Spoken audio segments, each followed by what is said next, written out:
And we're live. Good morning or good afternoon, depending where you're watching. This is Tullio Siragusa with Tech Leaders Unplugged. So excited to launch our very first live video podcast. We're looking forward to having an interesting conversation today. First, I want to introduce the co-hosts that are joining me to have this fireside chat. We're talking about the future of technology, and we're discussing, is AI going to reshape everything? So promising that it's going to be a very fun 20 to 25 minutes. Let me start off by introducing my co-host. Joining me today is Wade Erickson. Hey, Wade, how are you? Doing great. How are you doing today? Great. We have, who else do we have here? We have Wade. I'm sorry, Adam. Let's put the names up. Okay, we have Adam Wendel, who's joining us as well. Nothing like a live show, right? Where everything is seen. All the little bugs are seen. We also have Bill Vannerus joining us today. And we have I'm happy to be here, Tullio. Armstrong. Hey, guys. And we have Brenda Armstrong. Everybody's here from the LogiGear team. So thanks for coming, and let's get started. So we're going to start off the conversation today with a first question that we're going to chat about. And we've seen a lot of buzz. I don't even know if it's called buzz anymore. It's become like daily life about ChatGPT, or in general, generative AI, how it's reshaping everything that we do. And one of the first questions I want to talk about is, how is that going to impact? I mean, it already is, but how's that going to impact the way we do business? For example, as it relates to businesses using generative AI for generating content or automating processes or even product design. How do we leverage this in such a way that's powerful, but at the same time, do we lose sort of authenticity and originality by leveraging this too much? Let's start off the conversation. What do you guys think? I think that AI is definitely going to level the playing field. There's a lot of industry leaders and people who've been in this realm for a very long time and have had to learn to do these things, by hand and not automatically, but by hand, manually. There you go. And now all of a sudden, there's just like this new cohort of rising leaders, rising stars in businesses because of leveraging AI and being able to get things done in a millisecond of the time. So I definitely think it's gonna level the playing field out a lot. All right. Yeah, I think as we look in the past 20, 30 years, really 20 years since the internet became a thing and content became a thing. People have always just used other people's works to seed ideas and bring about some thoughts that they may have not had on their own, and then they build on those. And so whether you're a musician learning your favorite musician's songs, we've always modeled and used other people's product and spun that into our own. And I think that as long as we see ChatGPT and these other generative AIs as a starting point, and we add our own spin on what came out of it, I think this is a very positive. It raises, like Brenda said, it does raise the playing field for that seed of thought, and then how you take it from there is your responsibility. So it does provide some personalization. If you take something as is, buyer beware. Not everything coming out of those tools is accurate, and you might be called out on it. So definitely do your homework. Use it as a tool, not the only tool. And I think we're in great shape. Yeah, I think it's not a replacement for what requires creative intelligence to put together. I think it's definitely a tool that can speed things up. I think of it more like a in your pocket analyst. If you give it the right parameters and you give it the right input and you ask it to provide you some summary of maybe best practices, I think it's a super awesome tool. But to your point, Wade, if we start to become dependent on it, it's kind of like you start to lose that value that comes from the human input. It doesn't have any emotional intelligence. Let's call it what it is, right? It's a tool. It's you give it input, you give it some thought, it analyzes the information and spits out, oh, this is perhaps how you should look at this. There's more value to it than that, but I don't think it's going. I think if people are going to replace it, their thinking abilities, we're going to have a very, very clinical kind of world, just bzz kind of world. Yeah. All right, I think. Go ahead. No, I think generative AI in your toolbox is definitely exciting, and I think I look forward to seeing what comes out as in content, sales, and marketing. Also interesting, how it could help design, but on the engineering delivery side, it's all about quality to market, time to market, and user adoption. So that's an exciting area too that I'm looking forward to see what it brings to the table. I think that there's a lot of debate out there, and still remains to be seen how it can help in that area. Yeah, and I would just add too, within content creation or really customer service, chatbots, virtual bots, they've already been in place for a while now, and I think a lot of it's just how do we maintain our quality and authenticity and the human element to the work that goes on. For me personally, like grammar correct, autocorrect in emails, that was very helpful when that was instituted. At this point, sometimes the human element's kind of just a fun piece to add, but definitely compounding with AI improves our ability to reach others. All right, let's shift gear a little bit. I think it's fair to say that some of these tools have actually outplaced certain functions. Like ghostwriters are probably struggling right now, because you can essentially put enough parameters into this generative AI to spit out content that you can spin into a blog, for example, or even a book. So let's talk a little bit about how AI and automation is going to change the landscape of the workforce. So what do you think of some of the strategies that businesses can implement to adapt these changes?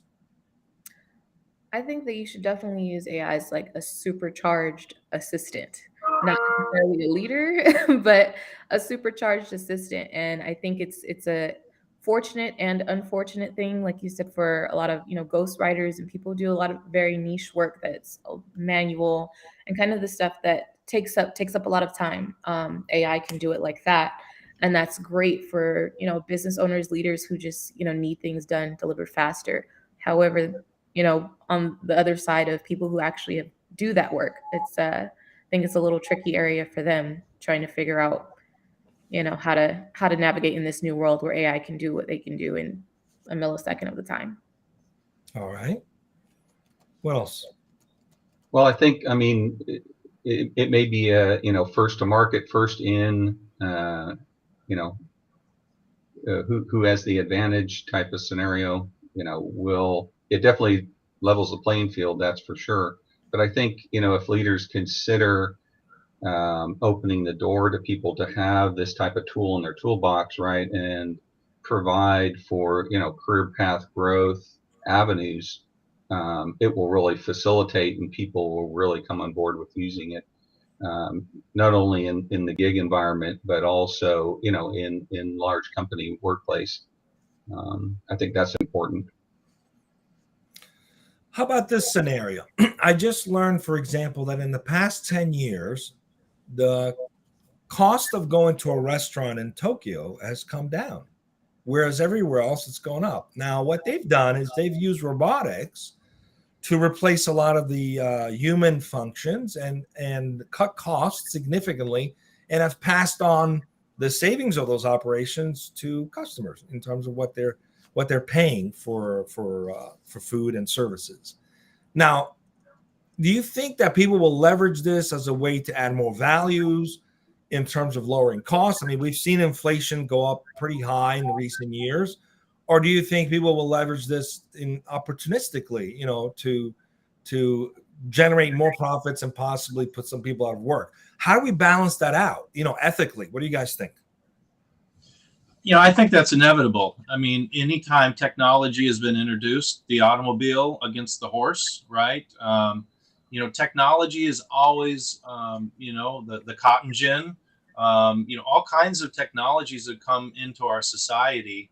And we can just look even to robotic process automation that came into the lives of folks in the workplace 7 years ago, probably. And although, I remember, people like generative AI, they said, oh, this is going to put 20 million people out of work in the next 5 years. That has not taken place. People have learned to partner with these man-machine, that interface, and use these technologies to take care of the mundane, just like we've always applied technology in the past. And I think as a society, we have not seen mass unemployment because of these technologies. Things change. People need to change with that. And so the technology, as long as it's leveraged to expedite the mundane and the maybe physical, and allow other people to come into the workforce. We have low code, no code citizen developments, the same thing. People were concerned with programmers being replaced. And all of these things have a certain amount of governance that needs to be applied when we apply them to the workforce for automation, to make sure that indeed the automation doesn't go wild and put things into production ERP systems that shouldn't be put in place. So again, technology will always change our society, and it's leveraging it. It does find its path of normalcy, and we have all kinds of concerns that people have. And I think in general, people are generally honest and hardworking, and want to see their people succeed. And technology is just paired with that to make everybody's lives better, in my opinion. Yeah. And to your point, Wade, I'm gonna hop in real quick. Sorry. To your point, Wade, I love that the perspective of it. You're absolutely right. I think that there's more than one way you can look at it, and with AI coming in, it can actually help a lot of people. When AI is replacing this mundane work, or the work it's tedious. There you go. The tedious work, it can free up a lot of people to be able to pursue exactly what, to expand their thinking. Okay, well, I don't have to do this anymore. I can do something on a bigger scale. Maybe they can start something of their own. And I think that I see the world going that way as well, especially after COVID, the gig economy, everyone kind of finding their own path, creating new things. I think AI could definitely help in that aspect as well. I would add just one more thing too. I mean, whether it be the Industrial Revolution, electricity, it's all about increasing efficiency and cost savings. But at the same time, that doesn't have to stop us from being able to actually personalize our products and services even more now that we have that additional capability to have AI in the conversation. Speaking of I would agree with that. Go ahead. For sure, Adam. Yep, I definitely agree. And I think, the capability of generative AI, taking over the mundane tasks allows, for more creativity to come into the picture, for sure, across the board. Speaking of the gig economy, let's talk about where the use of AI and automation has actually helped us, right? So it used to be the only way your skills can be utilized properly is you'd have to be an employee of a company, stay there forever, and then potentially move somewhere else, get a promotion, what have you. Didn't have any way to really promote yourself or even establish yourself as a solopreneur, which is kind of a theme in the gig economy today. Now, with a lot of automation and AI, it facilitates people having access to a global pool of talent.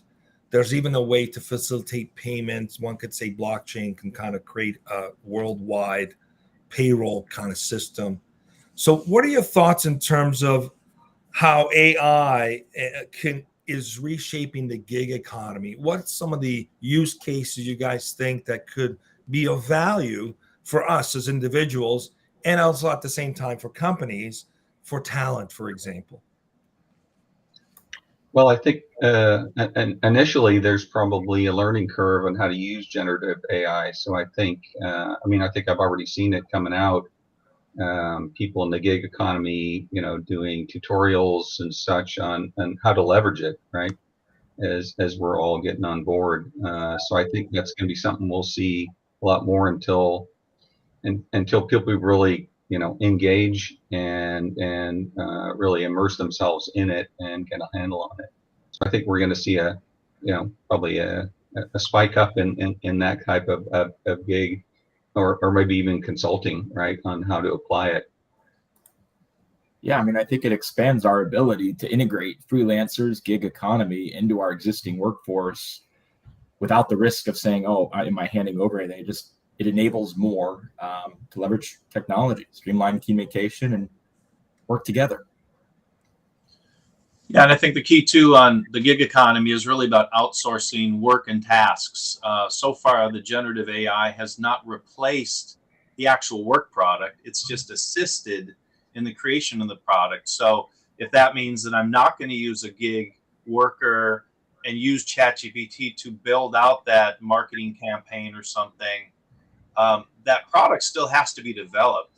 The ChatGPT by itself is not going to generate the whole marketing product. So I think if it maybe lowers the amount of time that gig worker needs to spend, yes, it might be a little bit reduced income, but they can actually now take on more work, build a bigger client base because they're more efficient, lower the costs for their customers. And in the end, we outsource for an end product. I don't think any of the automation in the AI tools has built the product that is by in and of itself the end product. So we will always need the gig workers to have more flexibility. LogiGear is an outsourcing company with our talent, so we already are in that space to support our customers.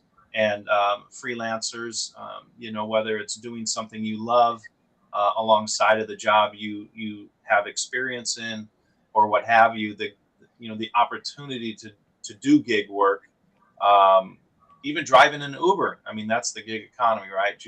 Lyft, those kind of things provide an additional income stream or a partial income stream that. Without that, families struggle. So I'm very hopeful that these tools can help the gig workers expand what they can do, and allow customers to be more open, or folks that need the gig workers to be more open to leveraging outsourcing of work instead of relying on full-time employees. Any other thought on this before we move on to the final topic? I would just say it's a delicate balance of tools and process to build a strong relationship toward that goal, that whatever we're aligned on to make happen. And that's what we do for our customers. Great. Okay. As we come to the end here, let's talk a little bit about how AI can reshape, or is reshaping already, corporate social responsibility. So, for example, how can businesses use technology to minimize their environmental impact or contribute to a more sustainable future? What are some of the things you guys have seen or potentials on how we can leverage AI or automation or nuances in technology and emerging technologies to, have companies contribute to a better world? What are your thoughts? To that question, Julie, I think it's kind of funny because you're asking that question, and let's just say an executive who's been at a company for a while, he or she sees that there's a need, and they ask themselves this question too, but maybe they're not on the creative side, right? They're more on the technical side. You can actually ask the same exact question to ChatGPT or an AI, and it'll compile a list of ways that it can accomplish that. So I think just on the ground floor of that, obviously it pulls from existing resources and ideas, but I think it's a great way to leverage to actually just taking the action, kickstarting it, because a lot of people kind of get frozen frozen with it, analysis paralysis. They know it's a good idea, they know it needs to be done, but they're kind of like, okay, I'll get to it later, because it's like you have to sit down and put a lot of thought into it. So just something like that, I think that definitely, just asking the question, literally a bare minimum, just asking the question to AI can generate a bunch of ideas to kickstart that. Great input. Yeah, it can't hurt. I mean, it's like asking Google search, what can we do? But, when it comes down to what can AI also help us with, virtualize your operations, finding different ways to use energy efficient technology with what we're already currently doing. But definitely a great idea feed for anything. Love it. I think we, tying quantum computing and some of these other advanced computational technologies that are coming our way. I mean, we're just barely touching that new technology. And as you add machine learning, AI, and quantum computing together, those are going to come up with solutions that we just never have enough scientists or time in our lifetime to come up with options for research and problem solving in a way that will absolutely accelerate our advancement in finding cures, so biotechs or other solutions to global warming and modeling that, AI, machine learning, quantum computing, all of these come together to really advance our society in a way that I think it would take, generations to maybe solve these problems in our old technology. So as we come up to the end, I can't help but ask this question. It's clear we can speed up the process to learning, to generating ideas, to solving problems with AI. It's very clear. It's clear that we also, to do that effectively, have to maintain this relationship between human and machine and this balance between human and machine. But what about the impact that's going to have on human to human relations?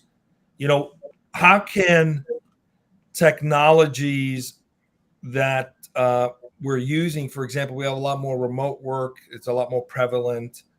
We're seeing more productivity from AI, more collaboration. But what are some of the things that can also help us stay connected, to have that human to human collaboration? Is there a risk that we will become, less engaged as people? What's the balance you guys think that we need to strike to not completely become a human to machine society? What's the thought process, you guys, as we wrap up? I think people generally want to be around other people, even if, after a while you kind of get used to being in your own space, and some of us are introverts. At the end of the day, we're, human beings, and we're made to be in the sun. We're made to interact with one another. So I think at the end of the day, it comes down to everyone's personal choice. But if we allow AI to relieve a lot of stress and work on our plate, it actually frees up time and opportunity for us to get in person with people that we work with, or to really focus in on those actual, issues from, I don't want to say the old world, but previous to AI, and especially after COVID, when we went into lockdown and everybody's just face to computer, no interaction. Now, with the introduction of AI, it kind of flips that around. We don't necessarily have to be face to computer so much. AI can relieve a lot of that and allow us to be in the same spaces with each other. Interesting. Yeah, I really, I definitely have to agree with that. yeah, I really like that too. I mean, at the end of the day, I don't know if we've all been on an inquiry to your insurance or customer service, and you need help, and sometimes it's just really important to have that human channel where you can go to talk about your question, because the AI, as wonderful it is, isn't always going to understand everything with a sense of empathy and to get to the point. So I think that's just a really important point. Yep, definitely, for sure. And I think that the promise of that AI brings to the table of freeing up the mundane tasks, especially like Adam and Brenda were saying on the delivery side, where keeping the customer engaged in that relationship with the customer directly. If it frees up more time for us to spend, more one-on-one time with our key customers, that's a huge benefit. And we've seen technology come in the past with some of the older folks might remember when MTV came out. It really did hurt the concert going industry. And everybody thought, oh, everybody's just going to watch the videos and not go to concerts anymore to save money. it did impact it in the short term, just like the VCR impacted movie going when it first came out. But in the end, people did realize they want to be around others when they experience music, And work life is no different. COVID has absolutely changed what we experience as work, and we're still seeing that people are some are wanting to come back to the workplace part-time so they can still get that human interaction, and the same thing, some want to stay home. And COVID is really one thing it did is it showed business leaders that you can harmonize with remote workers, hybrid working, all of those things that 20 years ago I had ideas about a company called iWorkplace, and it was going to help companies do more remote work to save money, leverage lower cost regions of the country, South Dakota, Idaho, where very smart folks live, and it's a lower cost resource, and just it did not take hold. But obviously COVID showed we can as a society work with remote, and then there's a lot of people that are missing that human interaction. And we are a species that absolutely is tribal, pack mentality, and needs to have that cohesive bond in person to experience things, whether it's music, movies, or work. Well, I want to thank you all for participating. A very interesting conversation. Great launch to the podcast. We're about to announce very shortly in just a minute who we have coming up, what executives we have coming up on the show. But I can't help but comment to the idea that it'll be very interesting how the future of work gets become what the future of work looks like, right? If we go back to the early days of the Industrial Revolution, people worked like 7 days a week. Then they went to 6 days a week, then 5 days a week. And with information today and all these automation tools, do we need to redefine what the workday looks like or what the work week looks like? Who knows? It'll be very interesting to see how it evolves over time. But that's a conversation for another day. So here's what we got coming up. Here's the lineup. We will announce when these guests are coming on the show. Please keep your eyes open on the social media channel you're watching us on.